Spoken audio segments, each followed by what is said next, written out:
Pada kesempatan kali ini, kita akan membahas tentang sebuah kisah yang luar biasa.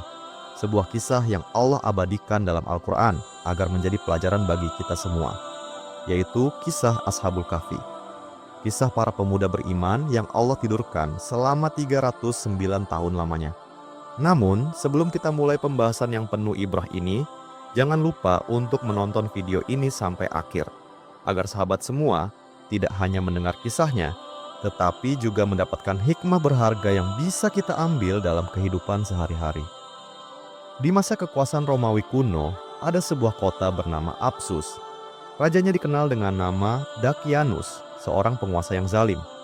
Ia memaksa rakyatnya untuk menyembah berhala, matahari, dan bintang-bintang. Barang siapa yang menolak perintahnya, maka ancamannya jelas: penjara, siksaan, bahkan kematian. Negeri itu penuh dengan kesyirikan. Namun sejarah mencatat, kekuasaan di negeri itu melalui dua periode. Satu masa penuh kekafiran dan satu masa lagi ketika tauhid ditegakkan. Nah, kisah Ashabul Kahfi terjadi di antara dua periode ini. Para ahli tafsir berbeda pendapat tentang waktu pastinya. Sebagian mengatakan kisah ini terjadi setelah wafatnya Nabi Musa alaihissalam dan sebelum lahirnya Nabi Isa alaihissalam.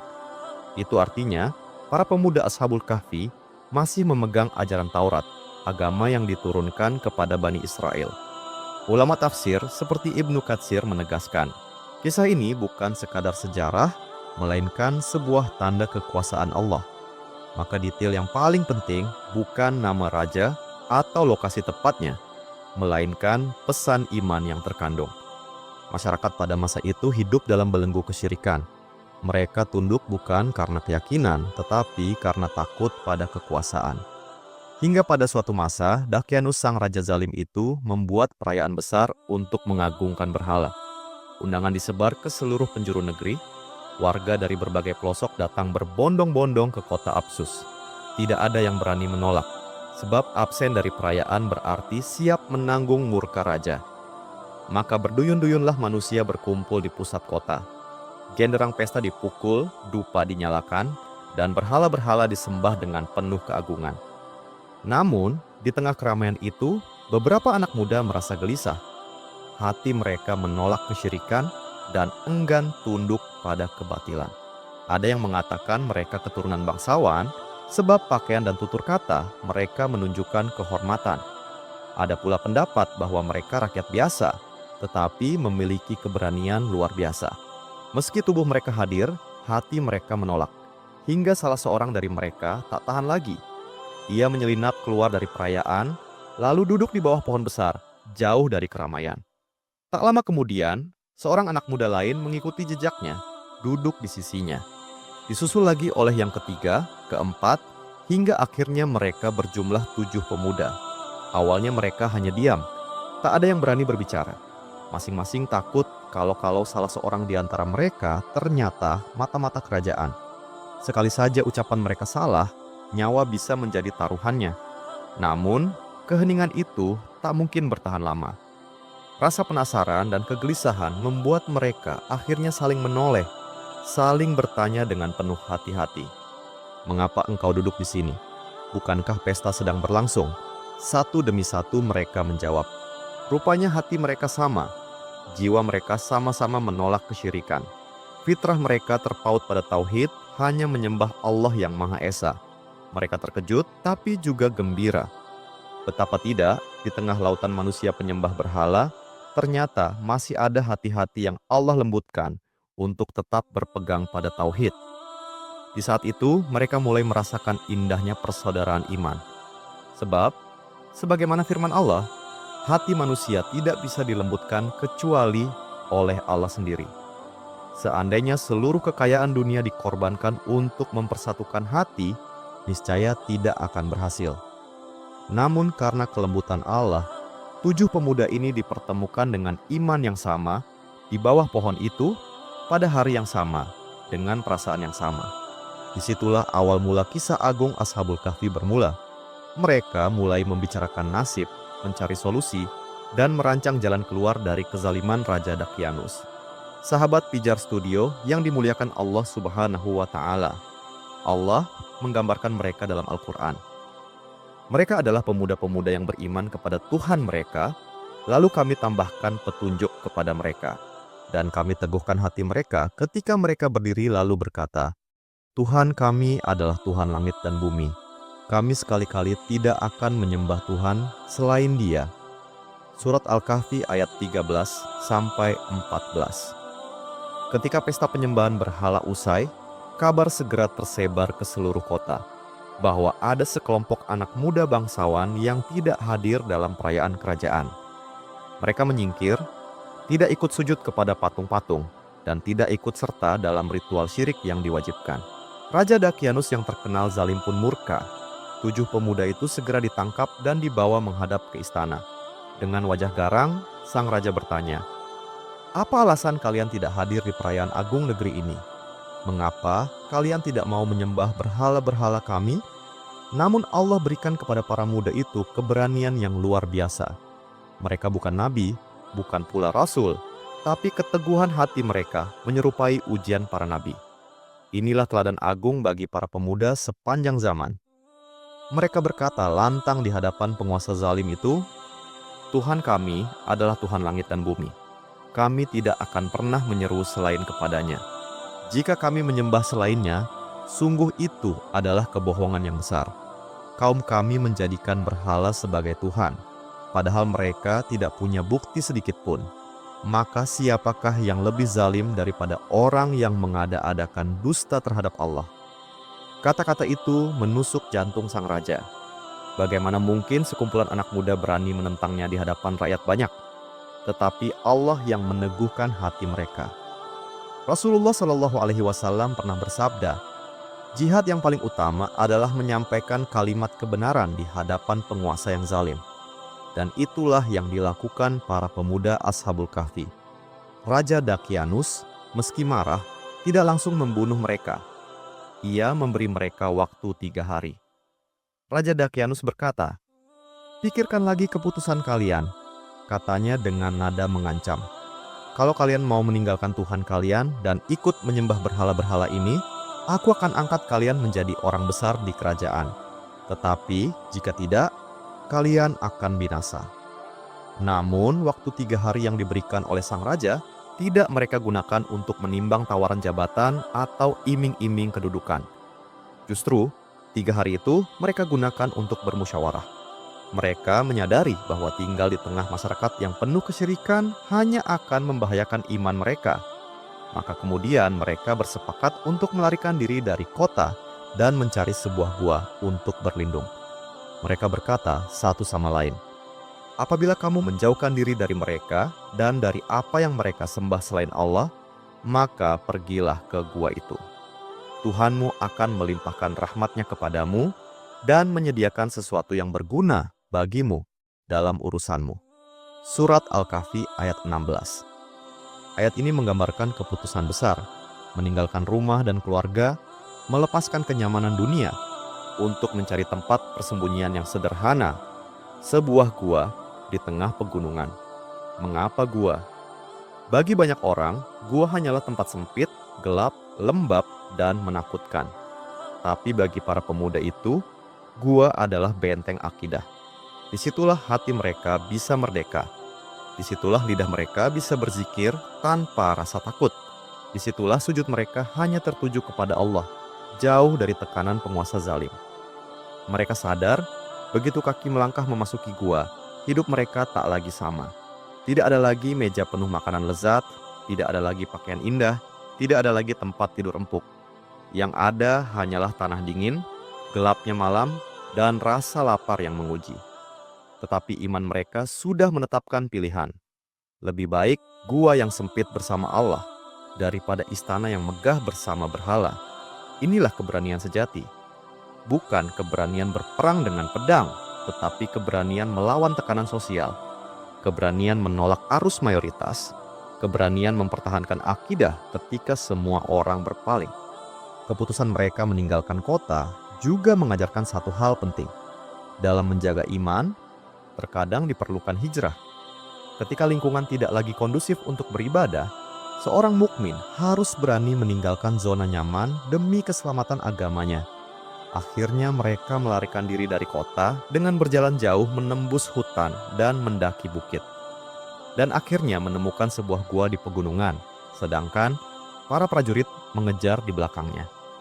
Dalam perjalanan menuju gua tersebut, para pemuda ditemani seekor anjing yang setia. Dalam sebagian riwayat, anjing itu bernama Kitmir. Ia mengikuti mereka hingga di depan pintu gua, berbaring dengan kedua kaki terjulur, seakan ikut menjaga para pemuda itu. Allah menyebutnya dalam ayat 18. Dan anjing mereka mengulurkan kedua lengannya di ambang pintu gua. Kita tahu, dalam syariat Islam, anjing itu najis. Bahkan orang yang memeliharanya setiap hari pahalanya berkurang. Tetapi lihatlah, Allah abadikan anjing ini dalam Al-Quran. Mengapa? Karena ia bersama orang-orang saleh menemani para pejuang tauhid. Para ulama berkata, kalau seekor anjing saja dimuliakan karena menemani orang-orang yang baik, maka bagaimana dengan manusia yang memilih berteman dengan orang saleh? Tentu ia lebih mulia. Sahabat Pijar Studio yang dimuliakan Allah Subhanahu wa Ta'ala. Setelah para pemuda pilihan itu menemukan sebuah gua yang besar dan dalam, dengan nafas yang masih tersengal setelah mendaki bukit dan menembus hutan, akhirnya mereka masuk ke dalam gua tersebut. Dalam kegelapan gua, mereka saling berpandangan. Mata mereka memancarkan tekad yang sama. Lebih baik kehilangan segalanya di dunia daripada kehilangan Allah di akhirat. Hati mereka berbisik, inilah jalan yang benar, inilah harga dari iman. Maka mereka menengadahkan tangan, memanjatkan doa dengan penuh harap. Ya Rabb kami, limpahkanlah rahmat-Mu kepada kami, dan sediakanlah bagi kami petunjuk yang lurus dalam urusan kami. Surat Al-Kahfi ayat 10. Doa itu terucap lirih, namun mengguncang langit. Allah Ta'ala mendengar suara hati hamba-hamba muda yang tulus itu. Maka seketika turunlah rahmat Allah yang tidak disangka-sangka. Tiba-tiba rasa kantuk yang amat dalam menyelimuti mereka. Satu demi satu, mata mereka terpejam. Bukan tidur biasa, melainkan tidur yang Allah jadikan sebagai perlindungan. Allah menutup pendengaran mereka agar tidak terusik oleh apapun, bahkan oleh deru angin sekalipun. Tubuh mereka pun Allah jaga agar tidak rusak, tidak dimakan binatang, bahkan tidak hancur meski waktu berganti abad. Mereka tidak tahu bahwa tidur itu bukan sekadar sehari, bukan pula seminggu, melainkan ratusan tahun lamanya. Allah berfirman, maka kami tutup telinga mereka di dalam gua itu bertahun-tahun lamanya. Surat Al-Kahfi ayat 11. Sementara itu, di luar gua, prajurit-prajurit raja hampir menemukannya. Mereka berdiri di depan mulut gua, tetapi rasa takut luar biasa menyelimuti hati mereka. Allah tanamkan rasa gentar, sehingga mereka tidak berani masuk. Akhirnya mereka hanya menutup mulut gua dengan batu besar, lalu berkata, jika memang para pemuda itu ada di dalam, biarkan saja mereka mati di sana. Namun siapa sangka Allah punya rencana lain. Batu besar itu justru menjadi penjaga, menutup mereka dari gangguan luar, sementara Allah menjaga mereka di dalam dengan rahmat-Nya. Allah berfirman, dan engkau akan mengira mereka terjaga, padahal mereka tidur. Dan kami bolak-balikan mereka ke kanan dan ke kiri, sementara anjing mereka mengulurkan kedua lengannya di ambang pintu gua. Jika engkau melihat mereka, pasti engkau akan berpaling melarikan diri penuh rasa takut. Surat Al-Kahfi 18. Ayat ini menggambarkan kondisi luar biasa. Dari luar, tubuh mereka tampak seperti orang terjaga. Mata mereka seakan terbuka, seolah siap bangun kapan saja. Tetapi sebenarnya mereka tidur dalam keadaan yang sangat dalam. Allah juga menjaga jasad mereka dengan cara membolak-balikkan tubuh mereka ke kanan dan kiri. Ini penting, karena jika tubuh manusia berbaring terlalu lama tanpa bergerak, maka akan membusuk atau rusak dan tertimbun oleh debu. Namun tubuh Ashabul Kahfi tetap sehat, seakan tidur mereka berlangsung hanya 1 malam. Bukan hanya itu, Allah juga mengatur cahaya matahari agar tidak merusak tubuh mereka. Dalam ayat 17 dijelaskan bahwa cahaya matahari yang masuk ke gua diarahkan oleh Allah dengan sudut tertentu. Pada pagi hari, cahaya menyimpang ke kanan, dan pada sore hari, cahaya menyimpang ke kiri. Dengan demikian, mereka tetap mendapat cukup cahaya dan udara, tetapi tidak terbakar sinar matahari langsung. Ini menunjukkan betapa Allah mengatur seluruh alam semesta untuk menjaga hamba-hambanya yang beriman. Bukan hanya gua yang menjadi tempat aman, bahkan arah cahaya matahari pun tunduk pada kehendaknya demi melindungi mereka. Allah menyebut dalam ayat 25, dan mereka tinggal dalam gua mereka 300 tahun dan ditambah 9 tahun. Mereka ditidurkan Allah selama 3 abad lebih, tepatnya 300 tahun ditambah 9 tahun, sehingga genap 309 tahun lamanya. Bayangkan, manusia biasa jika tertidur lama tanpa bergerak, jasadnya akan kaku, otot-ototnya akan membusuk, bahkan tubuhnya bisa hancur dimakan waktu. Namun Allah menjaga mereka dengan penjagaan yang sempurna. Tubuh mereka tetap utuh, seolah waktu tidak pernah menyentuhnya. Allah menggambarkan, siapapun yang melihat kondisi mereka pasti akan lari ketakutan. Tubuh mereka utuh, seakan hidup, tetapi mata mereka seakan terbuka dan nafas tetap ada. Itu adalah tanda kebesaran Allah yang membuat siapapun yang menyaksikan menjadi gentar. Setelah berabad-abad lamanya, Allah akhirnya membangunkan para pemuda Ashabul Kahfi. Mereka bangun seakan-akan hanya tidur semalam. Kesadaran mereka kembali perlahan. Lalu salah seorang bertanya, "Sudah berapa lama kita di sini?" Sebagian menjawab, "Kita mungkin hanya tinggal sehari atau setengah hari." Mereka tidak menyadari bahwa mereka telah tertidur lebih dari 3 abad. Waktu terasa begitu singkat, sebagaimana kelak hari kiamat juga terasa seperti satu sore atau satu pagi saja bagi orang-orang yang mengalaminya. Dalam beberapa riwayat diceritakan bahwa Allah mentakdirkan seorang penggembala kambing datang mendekati gua mereka. Saat itu cuaca buruk dan ia mencari tempat untuk meneduhkan kambing-kambingnya. Dilihatnya sebuah gua yang tertutup batu besar. Dengan susah payah, ia menggeser batu itu hingga pintu gua terbuka. Ketika kambing-kambing itu masuk, suara-suara mereka menggema ke dalam gua. Suara itu, dengan izin Allah, menjadi sebab kembalinya ruh ke dalam jasad para pemuda itu. Sejenak kemudian, mereka pun terbangun. Mereka saling memandang, heran dan bingung. "Berapa lama kita tidur?" tanya salah seorang dari mereka. "Sehari atau setengah hari," jawab yang lain. Namun ada pula yang berkata, "Allah lebih mengetahui berapa lama kita tinggal di sini." Setelah bangun, mereka merasa lapar. Maka diputuskanlah untuk mengutus salah seorang di antara mereka pergi ke kota dengan membawa uang perak. Mereka berkata dengan hati-hati, "Utuslah salah seorang di antara kamu untuk pergi ke kota dengan membawa uang perakmu ini. Hendaklah dia lihat makanan yang paling baik, lalu hendaklah ia membawa makanan itu untukmu. Dan hendaklah ia berlaku lemah lembut, jangan sampai seorang pun mengetahui keadaanmu." Surat Al-Kahfi ayat 19. Mereka masih merasa sedang dalam bahaya. Mereka menyangka Raja Zalim itu masih berkuasa. Sehingga pesan yang mereka tekankan adalah, berhati-hatilah, jangan sampai ketahuan. Ketika utusan itu sampai di pasar, ia terkejut melihat suasana kota. Bangunan-bangunan sudah berbeda, bahasa masyarakat agak berubah, dan gaya hidupnya tak lagi sama dengan yang ia kenal. Namun yang lebih mengejutkan adalah ketika ia hendak membeli makanan dengan uang perak yang ia bawa. Pedagang heran melihat koin tersebut. Bentuknya kuno, lambang pada koin itu sudah tidak berlaku, dan nilai tukarnya berasal dari masa ratusan tahun sebelumnya. Orang-orang di pasar segera menyadari bahwa ada sesuatu yang aneh. Bagaimana mungkin seseorang membawa uang kuno yang sudah berabad-abad tidak dipakai? Mereka lalu mengabarkan hal itu kepada penduduk kota. Penduduk kota pun berbondong-bondong ingin tahu. Setelah diselidiki, akhirnya terungkaplah bahwa para pemuda itu adalah generasi terdahulu yang telah lenyap dari sejarah. Kisah keberanian mereka yang melawan Raja Zalim masih dikenal dalam legenda, tetapi tak seorang pun menyangka mereka benar-benar hidup kembali. Maka, berita heboh itu segera sampai ke telinga raja. Namun kali ini, keadaan kerajaan telah berubah. Raja yang berkuasa bukan lagi penyembah berhala, melainkan seorang raja yang beriman kepada Allah.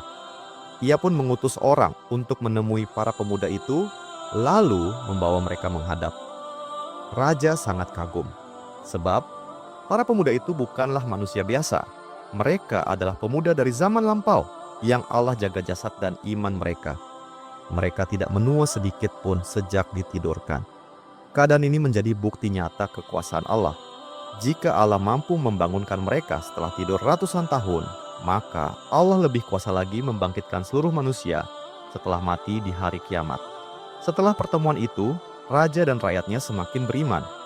Raja memuliakan para pemuda itu, menyediakan tempat terbaik untuk mereka. Namun, para pemuda itu menyadari bahwa kehidupan dunia hanyalah sementara. Mereka telah ditakdirkan untuk menjadi tanda kebesaran Allah, bukan untuk menetap lama di dunia. Ketika kisah para pemuda itu sudah tersebar di mana-mana, masyarakat terbelah menjadi dua kelompok. Ada yang takjub dan imannya semakin kuat karena mereka melihat bukti nyata kuasa Allah. Ada pula yang masih meragukan sebab hati mereka keras dan tak mau tunduk pada kebenaran. Namun tidak ada yang bisa menyangkal kenyataan bahwa para pemuda itu memang hidup kembali setelah berabad-abad.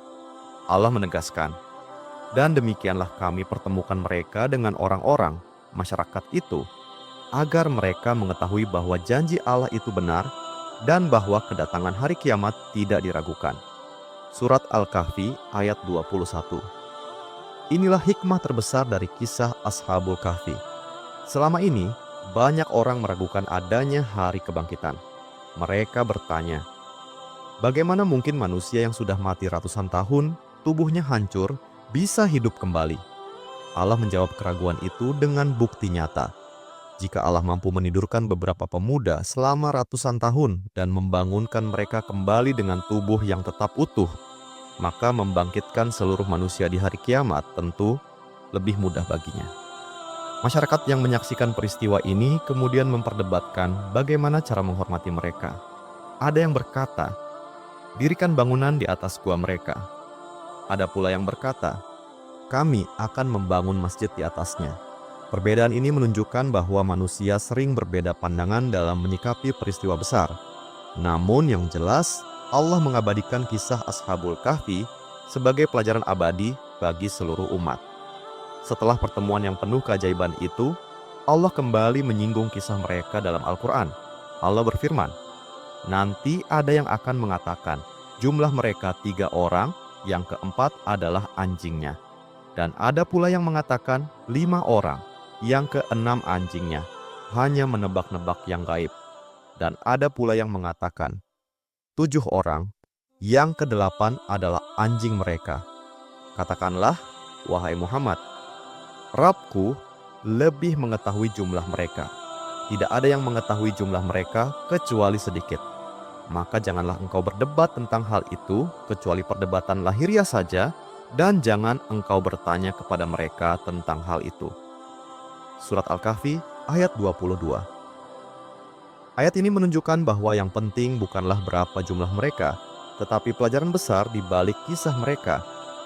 Keimanan, keteguhan hati, dan penjagaan Allah kepada hamba-hamba yang berpegang teguh pada tauhid. Dari kebangkitan Ashabul Kahfi, ada beberapa hikmah besar yang dapat kita petik. Yang pertama, kebenaran janji Allah. Kiamat dan hari kebangkitan bukanlah mitos. Jika Allah berkehendak, manusia bisa hidup kembali meski sudah berabad-abad. Yang kedua, kesabaran berbuah kemenangan. Para pemuda itu rela menderita demi iman, dan Allah memuliakan mereka dengan menjadikan kisahnya abadi dalam Al-Quran. Yang ketiga, Allah mampu menjaga hambanya. Tidak ada kekuasaan raja zalim yang bisa mengalahkan perlindungan Allah. Dan yang keempat, ilmu Allah meliputi segalanya. Manusia hanya tahu sedikit, sementara Allah mengatur seluruh detail, bahkan cahaya matahari yang masuk ke dalam gua.